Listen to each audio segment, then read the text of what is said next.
எல்லாருக்கும் hi. Public exam எழுத போகிறவங்களுக்கு 12th அட்வைஸ்.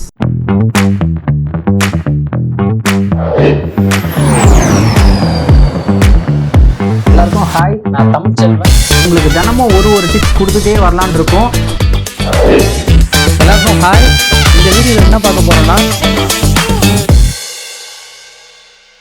இப்போ எக்ஸாமில் உங்களுக்கு 2 மார்க்ஸ் வந்து ஒரு 7 கொஷின் கொடுத்துட்டு ஒரு 5 கொஷின் எழுத சொல்கிறாங்கன்னு வச்சுக்கோங்க. உங்களுக்கான அந்த 7 கொஷனில் 6 கொஷின் தெரியும், இல்லை 7மே கூட தெரியுது. இதாண்டா மாட்டினா மொத்தமாக மாட்டுவானுங்க, இல்லாட்டி ஒருத்தனும் சிக்க மாட்டான்.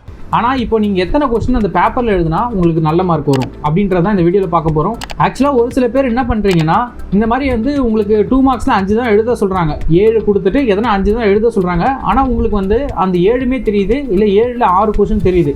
அப்படின்னும் போது நீங்கள் என்ன பண்ணுறீங்கன்னா, அந்த 5 கொஸ்டின் எழுத வேண்டிய இடத்துல 6வது கொஸ்டினாக ஒன்று எழுதிடுறீங்க, இல்லை உங்களுக்கு தெரிஞ்ச 7 கொஸ்டினுமே எழுதிடுறீங்க.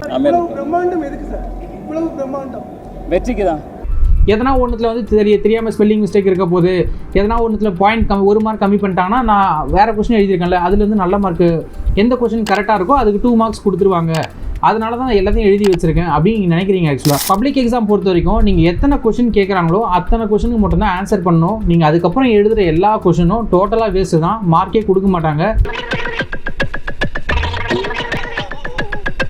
அது மட்டும் இல்லாமல் நீங்கள் ஃபஸ்ட்டு எழுதின 5 கொஸ்டினுக்கு மட்டும்தான் அவங்க கணக்கு எடுத்துப்பாங்க. இப்போ ஃபஸ்ட் கொஸ்டின் எழுதிட்டீங்க, செகண்ட் கொஸ்டின் வந்து ஆக்சுவலாக வந்து உங்களுக்கு ஓரளவு 2 மார்க் கொடுக்க வேண்டியதில் 1 மார்க் தான் கொடுக்குற மாதிரி இருக்குன்னு வச்சுக்கோங்களேன்.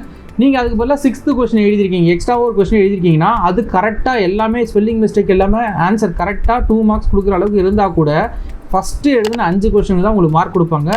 6வது எழுதுனது 7வது எழுதுனது அடிஷ்னலாக எழுதுன எந்த கொஸ்டினுக்குமே மார்க் கொடுக்கவே மாட்டாங்க. டோட்டலாக வேஸ்ட்டு தான், உங்கள் டைமும் வேஸ்ட்டு. ஆக்சுவலாக உங்கள் ஸ்கூல் எக்ஸாமில் வந்து கரெக்ஷன் பண்ணும்போது வேணால் நீங்கள் அந்த மாதிரி பண்ணியிருக்கலாம். சான்ஸ் எதுனா டக்குன்னு எதனா 2 மார்க்ஸ் போட்டு எக்ஸ்ட்ரா கூட உங்களுக்கு பாஸ் ஆகிற அளவுக்கு ஒரு நல்ல மார்க்லாம் கொண்டு வந்துட்டுருக்கலாம். ஆனால் பப்ளிக் எக்ஸாமில் நீங்கள் அந்த மாதிரி ஏமாற்ற முடியாது. ஏன் அப்படின்னு சொல்லி பார்த்தீங்கன்னா, உங்களுக்கு ஃப்ரண்ட்டில் இண்டெக்ஸில் கரெக்ஷன் பண்ணும்போதே அவங்க என்ன பண்ணுவாங்கன்னா, உங்கள் பேப்பரில் 2லாம் போட மாட்டாங்க. நீங்கள் எந்த கொஸ்டின் எழுதிருக்கீங்களோ அந்த கொஸ்டினுக்கு நேராக ஃப்ரண்ட்டில் ஆக்சுவலாக ஒரு இண்டெக்ஸ் இருக்கும். உங்களுக்கு எந்த கொஸ்டின் அட்டன் பண்ணியிருக்கீங்களோ அந்த கொஸ்டினுக்கு நேராக 2 மார்க்ஸ், 1 மார்க், 5 மார்க் கொஸ்டின்னா 5 மார்க், 5 மார்க் இல்லை நீங்கள் 3 மார்க் கொஸ்டின் எழுதுறீங்கன்னா 3 மார்க், அந்த மாதிரி ஃப்ரண்ட்டில் இண்டெக்ஸில் தான் அவங்க மார்க் போடுவாங்க. அதனால் வந்து நீங்கள் எக்ஸ்ட்ரா கொஸ்டின் எழுதினா உங்களுக்கு கிளியராக கண்டுபிடிச்சிருவாங்க நீங்கள் எக்ஸ்ட்ரா கொஸ்டின் எழுதிருக்கீங்க அப்படின்னு சொல்லிட்டு. எக்ஸ்ட்ரா கொஸ்டின் எழுதினா கண்டிப்பாக சொல்கிறேன், எக்ஸ்ட்ரா மார்க் கொடுக்கவே மாட்டாங்க. நீங்கள் எழுதின கொஸ்டினும் வேஸ்ட்டு தான், டைமும் வேஸ்ட்டு தான்.